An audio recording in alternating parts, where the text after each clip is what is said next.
जब आप ऐसे समय के अंदर चीता लेकर आए हैं अपने जन्मदिन के ऊपर अपना शौक पूरा करने के लिए, तो आज देश की जनता ये पूछना चाहती है, आज की तारीख में वो लोग कहाँ गए जो गऊ को अपनी माता कहते थे। शादी की सालगिरह तो वही मना पाएगा ना जिसके अंदर दम होगा ये बताने का, ये स्वीकार करने का कि उस व्यक्ति ने किसी महिला की जिंदगी बर्बाद की थी शादी करके। वो छोटे होते मगरमच्छ को पकड़ा करते थे, और मुझे तो लगता है कि सावरकर के वक्त में भी शायद सावरकर की इतनी फजीयत नहीं हुई होगी जितना इन्होंने आकर फजीयत करवा दी कि बुलबुल पर बैठकर देश का भ्रमण करते थे। तो अभी उस वक्त में 13 करोड़ लोगों ने 30 करोड़ लोगों को गुलाम बना लिया, और ये नहीं कहा कि हम आपको गुलाम बनाने आए हैं। उन्होंने देश की अर्थव्यवस्था पे कब्जा किया। मोर को दाना खिलाया जाता है, कभी किसी विषय के ऊपर देश का मजाक उड़ाया जाता है, लेकिन कभी भी ये नहीं बताया जाता कि देश के बेरोजगारों को नौकरी कैसे मिलेगी।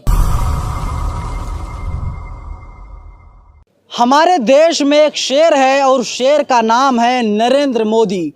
नरेंद्र मोदी पहले गुजरात के मुख्यमंत्री थे और अब भारत के प्रधानमंत्री हैं। शेर हमारा चीता लेकर आया है, एक अकेला शेर पूरे 8 चीतों को लेकर के आया है, और वो भी 2 हेलीकॉप्टर से। सोशल एक्टिविस्ट हैं, हम इनसे बातचीत करते हैं और ये जानने की कोशिश करते हैं जो हमारे देश का शेर है, चीता लेकर के आया है, उसे लेकर के या ये क्या कुछ सोच रहे हैं, किस तरीके से देख रहे हैं सर आप इसे? देखिए, मेरे देखने से तो कोई खास फर्क पड़ता नहीं है। फर्क पड़ता है, फर्क लेकिन पड़ता है देश की जनता के सोचने से। आपने बोला एक शेर है, आप यकीन मानिए आपने शेर बोला है, पर देश की जनता क्या कहती है? देश की जनता क्या उसे शेर मानती है? लोग तो कहते थे 56 इंची है। सुधीर चौधरी तो मानते हैं शेर मोदी को। देखिए, वो पत्रकार जो केवल दलाली की पत्रकारिता करते हैं वो पत्रकार नहीं है। तो ऐसे तो किसी भी व्यक्ति को आप पैसे देकर बिठा दीजिए तो उसको तो अपने मालिक का गुणगान करना है। एक कुत्ता अगर पाल लेंगे तो वो मालिक के लिए रक्षा करेगा, मालिक के लिए वफादारी करेगा। लेकिन सवाल ये है कि जब पत्रकारिता एक चौथा स्तंभ, लोकतंत्र का चौथा स्तंभ, क्या वो निष्पक्ष रूप से पत्रकारिता कर रहा है? सुधीर चौधरी का कुत्ता बोल रहे हैं, उससे कम भी नहीं है, उससे कम भी नहीं है, क्योंकि पत्रकारिता जो है अपने आप के अंदर एक बहुत ही मजबूत पेशा है, जो चौथा स्तंभ है, जो लोकतंत्र कायम है देश में, लोकतंत्र जिंदा है, उसको जिंदा रखे हुए है पत्रकारिता। पत्रकारों के ऊपर किस तरीके से पिछले समय के अंदर हमले हुए हैं जिन्होंने निष्पक्ष पत्रकारिता की है, ये आपसे भी नहीं छुपा, मुझसे भी नहीं छुपा, और देश की जनता से भी नहीं छुपा। तो ऐसे समय के अंदर जब आप उनको शेर बता रहे हैं तो बहुत सारे सवाल हैं। और दूसरी तरफ जब आप ऐसे समय के अंदर चीता लेकर आए हैं अपने जन्मदिन के ऊपर अपना शौक पूरा करने के लिए, तो आज देश की जनता ये पूछना चाहती है, आज की तारीख में वो लोग कहाँ गए जो गऊ को अपनी माता कहते थे। आज जो गौ माता बीमारी से त्रस्त है, रोडों के ऊपर मर रही है, गुजरात की जो वीडियो मेरे पास आई है, पूरे देश से जो वीडियो आ रही हैं, वो गौ माता जो रोड पे मरी पड़ी है, उसको उठाने वाला, उसका संस्कार करने वाला कोई नहीं है। और आज पूछना चाहता हूँ ना मैं कि आज आपको चीता जरूरी था या उस गौ माता के इलाज के लिए दवाई या इलाज बदलिए सर, नजरिया बदलिए। 8 चीते आ गए हैं, खुशियाँ मनाइए, मिठाइयाँ बांटिए। प्रधानमंत्री मोदी जी कैमरा चलाते हैं। प्रधानमंत्री मोदी को कहा जाता था कि फोटो जीवी हैं, लेकिन प्रधानमंत्री मोदी ने सिद्ध कर दिया फोटो जीवी होने के साथ साथ वे अच्छे फोटोग्राफर भी हैं। देखिए, अब आप ये बता रहे हैं कि वो फोटोग्राफर हैं। हमने तो जो फोटो देखी है उसमें तो कैमरे का जो फ्रंट कवर होता है वो बंद है, बंद कवर से एडिटेड है सर, वो गलत फोटो है। नहीं, गलत कैसे हो सकती है? फर्जी फोटो। किसने बोला फर्जी है? अगर फर्जी आप कह रहे हैं लेकिन वो सोशल मीडिया पे ट्रेंड हुई तो क्या किसी ने आके उसका खंडन किया? खंडन करना चाहिए ना। और इसके अलावा भी अगर हम बहुत सी बात करें, कभी मोर को दाना खिलाया जाता है, कभी किसी विषय के ऊपर देश का मजाक उड़ाया जाता है, लेकिन कभी भी ये नहीं बताया जाता कि देश के बेरोजगारों को नौकरी कैसे मिलेगी। देश में जो लोग कर्ज के बोझ तले दब चुके हैं, लॉकडाउन में, कोरोना काल के अंदर, नोटबंदी के अंदर, जिन लोगों के व्यापार ठप हो गए, कारोबार ठप हो गए, नौकरी चली गई, वो लोग कर्जे से कैसे बाहर निकलेंगे? जो पूरे के पूरे सर कैसी बात कर रहे हैं आप? देख रहे हैं कि गौतम अडानी जो है दुनिया के दूसरे सबसे अमीर आदमी बन गए हैं। वो ईमानदार हैं। जो बेईमान टाइप लोग थे उन लोगों का व्यापार बंद हुआ है, जो जीएसटी चोरी करना चाह रहे थे। मैं ये पूछना चाहूँगा कि क्या आपके जो व्यूअर्स हैं उनको भी मालूम होगा, जब ईस्ट इंडिया कंपनी देश में आई थी, भारत में आई थी, तो उसने सबसे पहला काम क्या किया था? देश को गुलाम बनाने के लिए मैं आपको बता देता हूँ, उस वक्त में इंग्लैंड की आबादी कितनी थी? केवल 13 करोड़। और भारत की आबादी कितनी थी? 30 करोड़। अभी उस वक्त में 13 करोड़ लोगों ने 30 करोड़ लोगों को गुलाम बना लिया, और ये नहीं कहा कि हम आपको गुलाम बनाने आए हैं। उन्होंने देश की अर्थव्यवस्था पे कब्जा किया। और आज जो नरेंद्र मोदी की मिली भगत के साथ में अदानी को देश की संपत्ति हैंडओवर की जा रही है, उस तरीके से केवल एक व्यक्ति को एम्पावर किया जा रहा है ताकि 2024 के अंदर आपकी मजबूरी बन जाए नरेंद्र मोदी को दोबारा लाने की, क्योंकि और कोई विकल्प ही नहीं बचेगा। सारी संपत्ति तो अदानी के हाथ में होगी। दुनिया में डंका तो नरेंद्र मोदी बजा रहे हैं, राहुल गांधी के बस की बात नहीं थी। देखिए, समस्या क्या है कि आप जो है वो कुएं के मेंढक की तरह देख रहे हैं। देश में केवल नरेंद्र मोदी और राहुल गांधी और अरविंद केजरीवाल ही नहीं है, देश में देश की जनता भी है। 1857 की क्रांति आपको याद करनी होगी। 1857 की क्रांति में देश में कोई पॉलिटिकल पार्टी नहीं थी, और जितना जबरदस्त झापड़ अंग्रेजों को पड़ा था उस वक्त के अंदर, वो देश की जनता ने मारा था। 1947 में कोई पॉलिटिकल पार्टी चुनाव लड़के किसी ने हमें देश आज़ाद नहीं करवाया था, देश की जनता उतरी थी रोड पे। तो ये अगर आप कहते हैं कि कोई एक व्यक्ति प्रधानमंत्री बनेगा वही देश को बचाएगा, नहीं, ऐसा बिल्कुल भी नहीं है। पूरे देश की जनता रोड पे आएगी, पूरे देश की जनता उन चीज़ों को संभालेगी, जिम्मेदारी को उठाएगी, तब ये देश बचेगा। अच्छा, मैं वीडियो देख रहा था, वीडियो में मैंने ही देखा कि जो है कि प्रधानमंत्री नरेंद्र मोदी कह रहे हैं चीता मित्रों से कि यहाँ पर अगर कोई भी आएगा, चाहे मीडिया वाले आएंगे, जो कहेंगे सबसे पहले खबर यहीं पर है, ब्रेकिंग न्यूज़ यहीं पर है, एक्सक्लूसिव खबर यहीं पर है, उन लोगों के अंदर मत जाने दीजिए। ऐसा लग रहा है कि सुधीर चौधरी, अंजुम कश्यप, श्वेता सिंह का दांव उल्टा पड़ गया। प्रधानमंत्री मोदी सीधा सीधा नकार रहे हैं। देखिए, मैं ये कहना चाहूँगा, भाजपा नहीं, मतलब ये कहना चाहूँगा कि नरेंद्र मोदी एक मजे हुए राजनेता हैं।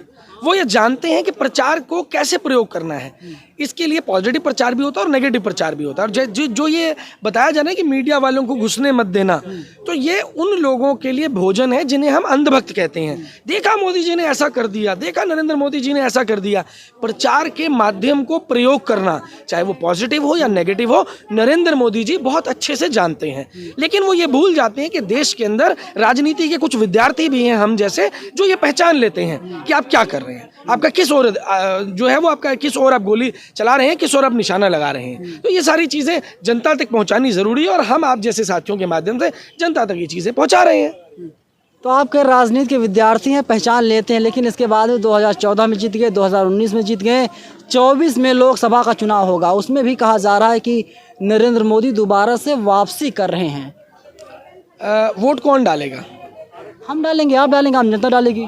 आम जनता डालेगी। ना मैं डालूंगा नरेंद्र मोदी को, ना वोट मैं डालूंगा, ना वोट आप डालेंगे। क्यों? वो तो हमारी मर्जी है, हम किसको देते हैं नहीं देते हैं। कैमरे पर कोई भी स्वीकार नहीं करेगा ना। हाँ। कैमरे पे कोई स्वीकार नहीं करेगा। समस्या क्या है, सबके मन में दहशत है। आप अभी बोलिए और कल आपके चैनल पे एक्शन हो जाएगा। आपने पिछले समय के अंदर 8 मीडिया चैनल को बंद होते हुए देखा है। आप बोल जा रहा, हम लोगों को भी नेशनल दस्तक धमकाया जा रहा है। मैं बता तो रहा हूँ ना, देखिए मैं तो आपकी आवाज उठा रहा हूँ और बेधड़क उठा रहा हूँ। आए ना नरेंद्र मोदी जी, बात करें, टेबल टॉक करें ना 1 to 1, फिर बात करेंगे, पता लगेगा कि क्या सच्चाई है, क्या झूठ है, क्या फरेब किया जा रहा है, क्या ढकोसला किया जा रहा है, सब कुछ सामने रखेंगे। लेकिन मैं आपको ये बता दे रहा हूँ, ना तो देश का बेरोजगार युवा वोट डालने वाला है, ना देश के बुजुर्ग वोट डालने वाले हैं, ना वो महिलाएं वोट डालने वाली हैं जिनकी रसोई का राशन भी आज पूरा होना असंभव सा हो गया है। महंगाई कंट्रोल में नहीं है, पेट्रोल डीजल कंट्रोल में नहीं है। पेट्रोल और डीजल की कीमतें पिछले 2 महीने के अंदर 30% कम हुई हैं। कहाँ है नरेंद्र मोदी? कहते हैं कि जो कीमतें हैं वो सरकार रेगुलेट नहीं कर रही है। अगर सरकार रेगुलेट नहीं कर रही है तो 30% जब इंटरनेशनल मार्केट में प्राइसेस डाउन हुए हैं तो हमारी कंपनियों ने पेट्रोल के रेट कम क्यों नहीं किए? ये रेगुलेटेड है। केवल जनता से झूठ बोला जा रहा है, हर मुद्दे के ऊपर झूठ बोला जा रहा है। 370 पे झूठ बोला गया, CA NRC पे झूठ बोला गया, कि कोई चर्चा ही नहीं हुई। वो तो बड़ा पुराना मुद्दा हो गया। 400 हिरन को छोड़ दिया गया है। देश में हमारे चीता नहीं थे, हमारा शेर चीता लेकर के आया है, और अब जानवरों की हत्या की जा रही है, एक तरीके से चीता के द्वारा की जा रही है और करवाई भी जा रही है, क्योंकि चीता हमारे देश में नहीं था, हमारा शेर चीता लेकर के आया है। देश के लिए अच्छी खबर है। देखिए, जो देश के हिरन हैं, मैं ये इनको बता देना चाहता हूं कि मुझे लगता है कि नरेंद्र मोदी जी फ़ोटो खींचना और फ़ोटो खिंचवाना ही जानते हैं। मैं उनको एक बारी सलाह देना चाहूँगा या बाकी मंत्रियों को सलाह देना चाहूँगा कि आप विदेश में जाइए और वहाँ के ज़ू देख कर आइए। और अगर आप वहाँ नहीं जा पा रहे हैं, अगर आपको जाने के लिए वीज़ा नहीं मिल रहा है, तो मेरे साथ बैठिए, टेबल टॉक करिए, मैं आपको बताऊँगा कि ज़ू कैसा बनेगा। हमारी टीम काम कर रही है, वहाँ पर हिरन छोड़कर हिरन मरवाने नहीं है। फिर आप बोलेंगे हिरन विलुप्त हो गए, अब हम हिरन लेने जा रहे हैं, तो ये काम नहीं करना है। विदेशों के अंदर जो मॉडल है, जिस तरीके से जू को ऑपरेट किया जाता है, किस तरीके से शेर और चीते को पाला जाता है, किस तरीके से उनकी अलग अलग से सिस्टम बनाए जाते हैं, अलग अलग केज बनाई जाती है कि कैसे कैसे वो लोग रहेंगे, हिरन कहाँ रहेगा, ज़ेब्रा कहाँ रहेगा, शेर कहाँ रहेगा, बंदर कहाँ रहेगा। पूरे देश में एक भी जंगली जानवर रोड पर नहीं होता है विदेश में, और बहुत अच्छे से जू को मेंटेन किया जाता है। लेकिन वो कैसे करेंगे जिसको पता ही नहीं है, जो ये कह के सत्ता में आए हैं कि वो छोटे होते मगरमच्छ को पकड़ा करते थे। और मुझे तो लगता है कि सावरकर के वक्त में भी शायद सावरकर की इतनी फजीयत नहीं हुई होगी जितना इन्होंने आकर फजीयत करवा दी कि बुलबुल पर बैठकर देश का भ्रमण करते थे। तो मुझे तो लगता है कि उस वक्त में भी इतनी जो है फजीयत नहीं हुई होगी। मैं एक चीज़ आपसे लास्ट क्वेश्चन जानना चाहूँगा। 17 सितंबर प्रधानमंत्री मोदी का जन्मदिन, सोशल मीडिया पर लोग लिख रहे हैं कि मोदी के जन्मदिन को हम लोगों ने राष्ट्रीय बेरोजगार दिवस मना लिया। अब राष्ट्रीय शादी सालगिरह दिवस कब मनाना है? मुझे लगता है कि आप मेरा फेसबुक पढ़ के आए हैं। नहीं, मैं आपका नहीं पढ़कर आया हूँ, सोशल मीडिया पर खूब चल रहा है। तो खूब चल रहा है और चलना भी चाहिए। हाँ। कारण ये कि राष्ट्रीय बेरोजगारी दिवस ये आज से नहीं, हम पिछले 2 साल पहले हमने डिक्लेयर किया था और पूरी जनता ने इसका समर्थन किया है। और हमें बहुत खुशी है कि जनता सही चीज़ों को समझ रही है, और जनता को ये लोग जो बेवकूफ़ समझने का प्रयास कर रहे हैं नेता, वो शादी सालगिरह कब मनाया जाए? जी, मैं उसी पे आ रहा हूँ। शादी की सालगिरह तो वही मना पाएगा ना जिसके अंदर दम होगा ये बताने का, ये स्वीकार करने का कि उस व्यक्ति ने किसी महिला की जिंदगी बर्बाद की थी शादी करके। किसने की थी? अब ये तो देश की जनता जानती है। नाम आप लोग डरे हुए बहुत हैं। किस बात पे है? तो नाम बताइए उनका खुल करके। नरेंद्र मोदी जी ने जो उनकी धर्म पत्नी है, कभी एक बारी वो एफिडेविट देते हैं चुनाव आयोग में कि वो शादीशुदा है, दोबारा वो एफिडेविट देते हैं कि वो शादीशुदा नहीं है। तो ये तो उनको स्वीकार करना चाहिए, बताना चाहिए कि अपनी एजुकेशन के बारे में कि उनका एजुकेशन बैकग्राउंड कितना है, शादीशुदा है या नहीं है। अगर वो शादीशुदा हैं तो उनकी तारीख क्या है, ताकि हम भी जो है उनको शुभकामनाएं भेज सकें। चलिए, आप सोच रहे हैं कि शुभकामनाएं जल्दी जल्दी भेजा जाए मोदी? बिल्कुल देना चाहेंगे हम। चलिए, सोशल एक्टिविस्ट हैं, लेकिन जो देश के युवा हैं, मतदाता हैं, वो सवाल आज भी यही पूछ रहे हैं। प्रधानमंत्री मोदी जी, 17 सितंबर को आपका जन्मदिन था, हमने मना लिया, आप 72 साल के हो गए, 73वें साल में एंट्री हो चुकी है, और आप बता दीजिए आपकी शादी कब हुई थी जिससे हम लोग शादी सालगिरह को मना सकें। लेकिन तमाम मुद्दों पर हमने इनसे बात किया, सामाजिक कार्यकर्ता है, इनका साफ कहना है कि जो मुख्य मुद्दे हैं ग्राउंड जीरो पर जिसे लागू होना चाहिए था, उन सब मुद्दों को लेकर के बीजेपी पूरी तरीके से खामोश है। कैमरा पर्सन धारण के साथ मैं नवीन कुमार नंदन।